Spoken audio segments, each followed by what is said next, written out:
कर्नाटक प्रदेश और तमिलनाडु प्रदेश ने एक साथ मिलकर एक ऐसे डकैत को पकड़ने के लिए योजना बनाई क्योंकि वो चंदन की तस्करी करता था और हाथियों का शिकार क्या करता था।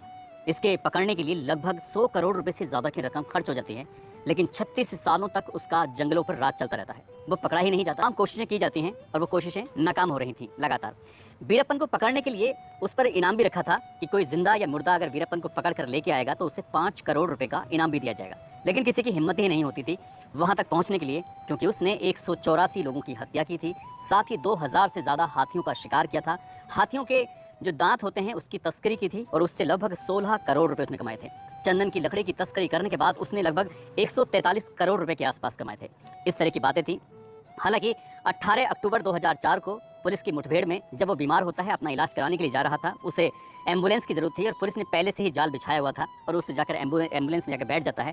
पता चलता है कि एसटीएफ का एक अधिकारी उस एम्बुलेंस को चला रहा था और एक स्थान पर जाकर रोक देता है। 22 से ज़्यादा पुलिस वालों ने उस पर जब गोलियां चलाई हैं, उसके बाद वीरप्पन का नाम हमेशा हमेशा के लिए दफन हो जाता है, खत्म हो जाता है। उसका नाम तो खत्म हो जाता है, लेकिन दक्षिण की कहानियों में अक्सर वीरप्पन का नाम जरूर आता है। और ऐसे ही एक फिल्म के डायरेक्टर और लेखक होते हैं सुकुमार। उनके दिमाग में कहीं ना कहीं एक आइडिया पनप रहा था वीरप्पन को लेकर, और ऐसा दावा किया जाता है, मीडिया रिपोर्ट में बताया जाता है कि वहीं से उन्हें पुष्पा फिल्म के लिए एक आइडिया आया था। पुष्पा 1 बनती है, उसके बाद फिर पुष्पा 2 द रूल के नाम से उनकी फिल्म आती है और उसके बाद उस फिल्म ने पूरी दुनिया में एक तरह से तहलका सा मचाया हुआ है। भारत के बताते हैं कि सबसे ज़्यादा कमाई करने वाली वो फिल्म बन जाती है। लेकिन उस वक्त इस मामले में हड़कंप मच जाता है जब उसके फिल्म के हीरो को पुलिस गिरफ्तार कर लेती है। गिरफ्तार करने के बाद आगे क्या होगा, कितनी सज़ा हो सकती है, इस कहानी के माध्यम से ये जानने की, ये समझने की हम कोशिश करते हैं। आदाब, नमस्कार, सत श्री अकाल। मैं उस्मान सैफी। आज की जो सच्ची घटना मैं आपको सुनाने जा रहा हूँ, ये सच्ची घटना शुरू होती है 5 दिसंबर 2024 को। भारत ही नहीं बल्कि दुनिया के अलग अलग हिस्सों में एक फिल्म रिलीज हुई थी जिसका नाम है पुष्पा 2 द रूल। जैसे फिल्म रिलीज होती है सुबह 10 बजे के आसपास, हालांकि कई दिन पहले से ही लोगों ने टिकट बुक करा दिए थे और टिकट बुक कराने के बाद सिनेमा घरों के अंदर भीड़ लग चुकी थी। अपने अपने जो टिकट लोगों ने लिए थे ये देखने के लिए कि पुष्पा 2 में आखिरकार ऐसा क्या है। जैसे पुष्पा 1 बहुत ज़्यादा हिट हो जाती है, लोगों की जुबान पर चढ़ जाती है, ऐसे ही पुष्पा 2 होने का रिलीज़ का इंतजार कर रहे थे। सिनेमा घरों में आने की बड़ी बेसब्री से इंतजार कर रहे थे। आखिरकार जब फिल्म रिलीज होती है, एक तरफ तो लोग पिक्चर देखने के लिए सिनेमा हॉल में जा रहे हैं, तभी एक पिता, एक पति जो होता है वो एक हैदराबाद का एक थाना लगता है चिक्कड़पल्ली थाने में जाता है और वहाँ जाने के बाद बड़े उदास होकर खड़ा हो जाता है। एसएचओ के बारे में पूछता है संतरी से कि साहब कब आएंगे। वो कहते हैं कि बस आने ही वाले हैं। जैसे ही 10 बजते हैं, एक तरफ तो सिनेमा हॉल में 10 बजे फिल्म शुरू हो जाती है, पहला जो शो शुरू होता है, दूसरी तरफ एसएचओ के आने का इंतजार 10 बजे थाने में एक व्यक्ति कर रहा था। और वो जो व्यक्ति जब इंतजार कर रहा है तभी एसएचओ आते हैं। उसके बाद एसएचओ साहब से कहता है कि साहब मैं एक एफआईआर दर्ज कराने के लिए आया हूँ। जिस बारे में पूछा जाता है कि ठीक है आप करा सकते हैं, नोट करा दीजिए। लेकिन जब वो नाम लेता है तो नाम सुनकर एसएचओ भी खड़ा हो जाता है, सोचने पर मजबूर हो जाता है कि आखिरकार ये बोल क्या रहा है। दरअसल उसने संध्या थिएटर के मालिक उनके ऊपर एफआईआर दर्ज कराने की बात की। साथ ही पुष्पा फिल्म का जो हीरो होता है अल्लू अर्जुन, इसके खिलाफ यानी कि हीरो के खिलाफ एफआईआर दर्ज कराने की बात कहता है। तभी जो एसएचओ होता है पूरी कहानी सुनता है। पूरी कहानी सुनने के बाद अपने उच्च अधिकारी यानी कि एसएसपी को फोन लाता है कि साहब एक व्यक्ति आया है और वो एफआईआर दर्ज कराने की बात कर रहा है, ऐसे में क्या किया जाए। तभी वो पूरी कहानी सुनता है। एसएसपी ने कहा कि ठीक है, अगर वो शिकायत लेकर आया है, उसकी शिकायत में अगर पुख्ता जानकारी है तो कोई दिक्कत नहीं है, एफआईआर करिए, जांच करिए, जांच के बाद जो भी स्पष्ट हो सकेगा उसके बाद अपनी कार्रवाई करना। अब जैसे ही तहरीर मिलती है, उस तहरीर के आधार पर पता चलता है कि एक दिन पहले यानी कि 4 दिसंबर 2024 को की रात लगभग 9:30 बजे के आसपास का वाक़या रहा होगा। पुष्पा 2 द रूल फिल्म का जो स्क्रीनिंग चल रही थी, तो स्क्रीनिंग ये संध्या थिएटर जो कि हैदराबाद में लगता है, वहाँ पर स्क्रीनिंग चल रही थी। बड़ी संख्या में जो दर्शक थे, देखने वाले, वो आए हुए थे। इसी बीच में अचानक ही वहाँ पता चलता है कि कुछ सुरक्षा गार्ड जो थे वो अचानक दिखाई देते हैं और किसी की जब नज़र पड़ती है, क्योंकि वो व्यक्ति पहचानता था कि ये गार्ड किसी और के नहीं बल्कि जो पुष्पा फिल्म का हीरो है अल्लू अर्जुन, ये तो उनके गार्ड हैं। बस उसका शोर मचाना था। जैसे उसने कहा कि अल्लू अर्जुन भी यहाँ आ चुके हैं, जबकि यहाँ उनके आने की ना कोई खबर थी, ना कोई सूचना थी, ना कोई किसी तरह की कोई प्लानिंग थी। और अचानक ही संध्या थिएटर के अंदर जैसे सुरक्षा गार्ड दिखाई देते हैं, तभी पता चलता है कि अल्लू अर्जुन भी तो वहाँ पर आ चुके हैं। जितनी भी भीड़ वहाँ पर थी, और ये सुनने के बाद आसपास के लोग भी तत्काल प्रभाव से वहाँ पर पहुँच जाते हैं। भगदड़ मच जाती है और भगदड़ कुछ इस तरह से मचती है कि एक महिला होती है, उस महिला का नाम रेवती होता है, जिसकी उम्र लगभग 35 साल के आसपास होती है। छोटा सा उसके पास एक बालक होता है जिसका नाम तेज होता है। वो उस भीड़ में जब फिल्म की स्क्रीनिंग चल रही थी, स्क्रीनिंग के दौरान जब भगदड़ मचती है तो उस महिला कभी कोई उसके ऊपर कदम रखता है तो कोई बच्चे को कुचलने की कोशिश कर रहा था, तो महिला का दम घुटता है और दम घुटने के बाद उसकी हालत इतनी ज़्यादा ख़राब हो जाती है, जो उसका बेटा तेज होता है उसकी भी हालत ख़राब हो जाती है। अब यहाँ से भीड़ छटती है, तब पता चलता है कि एक बालक और एक उसकी माँ दोनों ज़मीन पर बेहोशी जैसी हालत में पड़े हुए हैं। तत्काल उनको नज़दीकी हॉस्पिटल लेके जाते हैं और जैसे ही हॉस्पिटल लेके जाते हैं तो डॉक्टर इलाज करना शुरू करते हैं। पता चलता है कि माँ यानी कि रेवती की तो मौत हो चुकी है, लेकिन बालक अभी ठीक है। बालक का उपचार होता है, वो तो ठीक हो जाता है। और जैसे उसके पति को इस बात का पता चलता है तो उसके पति का रो रो कर बुरा हाल हो जाता है। वो सोचने पर मजबूर हो जाता है कि आखिरकार यार करे तो क्या करे। तभी वो अगले दिन होने का इंतज़ार करता है और इंतज़ार करने के बाद सीधा पहुंच जाता है थाने में, चिकड़पल्ली में। वहाँ जाने के बाद पूरी कहानी सुनाता है। कहानी सुनाने के बाद फिर इस पुष्पा फिल्म का ये हीरो अल्लू अर्जुन के खिलाफ एफआईआर दर्ज हो जाती है और जो संध्या थिएटर के मालिक होते हैं उसके खिलाफ भी एफआईआर दर्ज हो जाती है। एक तरफ तो उनके खिलाफ एफआईआर दर्ज हो जाती है 5 दिसंबर 2024 को। उधर जो फिल्म लगातार चल रही है तो सिनेमा घरों में लोगों की भीड़ एकदम से टूटने लगती है। उन्हें लोगों को याद आता है 90 का दशक, 70 का दशक, 80 का दशक, जिस तरह से पहले फिल्म देखने के लिए आया करते थे, ठीक इसी तरह से पुष्पा 2 को देखने के लिए लोगों की जो भीड़ जुट जाती है। वो लगातार कमाई पर कमाई कर रही थी। इधर माँ भी मर जाती है, बेटा उसका घायल हो जाता है और पति इस मामले की जब एफआईआर रजिस्टर्ड करा देता है तो उसके बाद फिर 7 दिसंबर 2024 को अल्लू अर्जुन की तरफ से एक प्रतिक्रिया आती है।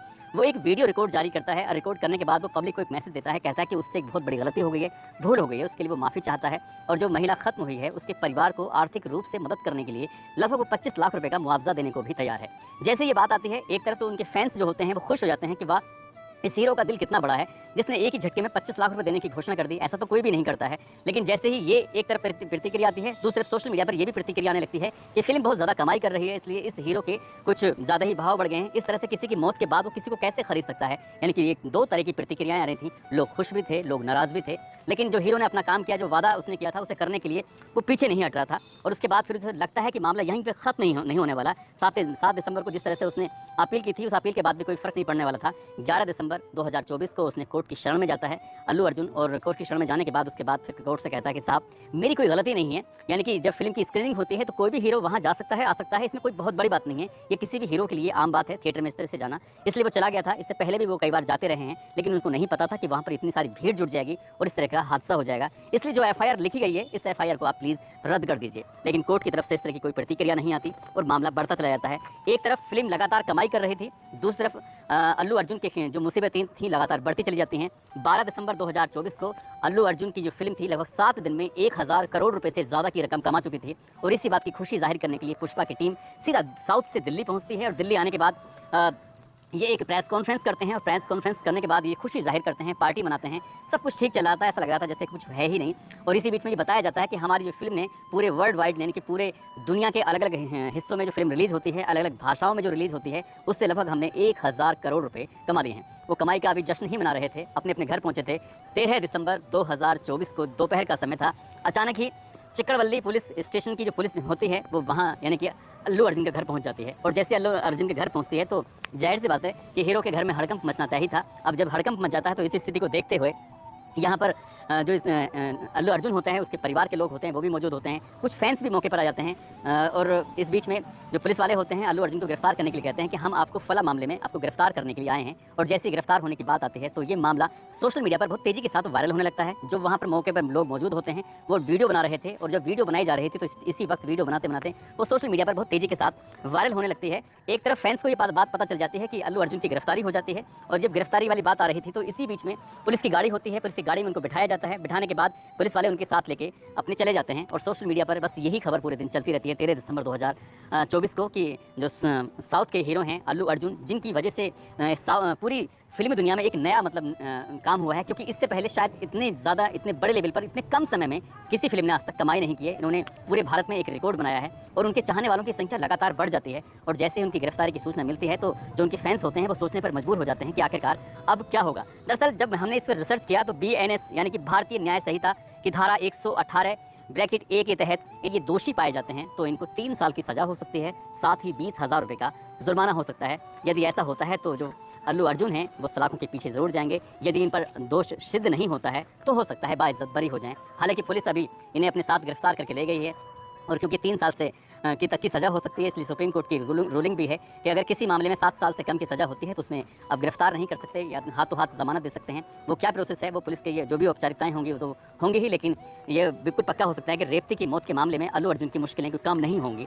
और इस बात को लेकर कहीं ना कहीं जो फिल्म इंडस्ट्री के लोग हैं वो भी बड़े आश्चर्यचकित हैं कि आखिरकार इतनी जल्दी पुलिस को क्या आन पड़ी थी कि अल्लू अर्जुन को गिरफ्तार कर लिया। ये गिरफ्तारी सही हुई है या किसी पॉलिटिकल मामले के तहत हुई है ये तो खैर अंदर की बात है, अंदर की बात पुलिस कभी नहीं बताएगी। लेकिन जिस तरह से अल्लू अर्जुन की गिरफ्तारी हो जाती है उसको लेकर फैंस बहुत ज़्यादा परेशान हैं। आगे क्या होगा क्या नहीं होगा उसके बारे में कुछ कहा नहीं जा सकता।